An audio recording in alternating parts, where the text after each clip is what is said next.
महाराष्ट्राचं सरकार, राज्याचे उपमुख्यमंत्री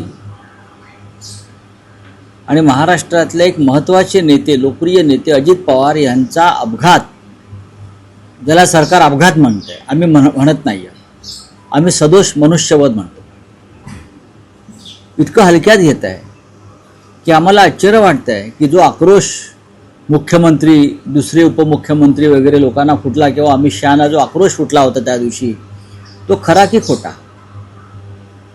तुम्हाला इतकंही गांभीर्य नाही की आपला एक सहकारी आपण अशा प्रकारच्या संशयास्पद अपघातामध्ये गमावलेला आहे.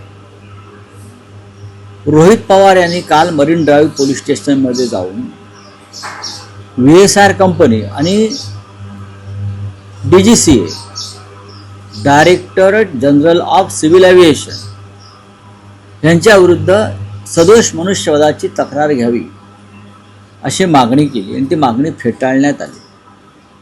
राज्याच्या उपमुख्यमंत्र्यांसंदर्भात त्यांचा जवळचा नातेवाईक एक तक्रार करू इच्छितो पोलीस स्टेशनला, आणि पोलीस स्टेशनला विधान भवनातून एका महत्त्वाच्या माणसाचा फोन येतो की तक्रार घेऊ नका म्हणून. हा काय प्रकार आहे? म्हणजे तुमचं जे सगळे अश्रू होते ते मगरीचे अश्रू होते ना. या DGCAने आतापर्यंत अनेक सदोष मनुष्यवध केलेले आणि त्यांचं कोणी बालही वाकडा करू शकला नाही, कारण या क्षेत्रामध्ये, खाजगी विमान कंपन्यांच्या क्षेत्रामध्ये DGCAचा आशीर्वाद असणं फार महत्त्वाचं असतं. ते अनेकदा पायलटांचं आयुष्य उद्ध्वस्त करू शकतात जर कोणी तक्रार केली तर, त्यांचं लायसन्स रद्द करू शकतात. अनेक गोष्टी त्यांच्या हातामध्ये आहेत आणि त्यांना अनेक राजकारण्यांचे आशीर्वाद आहेत. अनेक राजकारण्यांची गुंतवणूक VSR कंपनीमध्ये आहे. हे जे रोहित पवार सांगतायत ते मी काल प्रत्यक्ष पाहिलं आहे कागदपत्रांसह. त्याच्यामुळे माझी खात्री पटलेली आहे की VSR कंपनी आणि DGCAवरती सदोष मनुष्यवधाचा गुन्हा दाखल व्हायला पाहिजे आणि राज्याचे गृहमंत्री यांनी त्या संदर्भात स्पष्ट निर्देश दिले पाहिजे. सुनित्राताई पवार या डेप्युटी CM आहेत, त्यांना तो अधिकार आहे.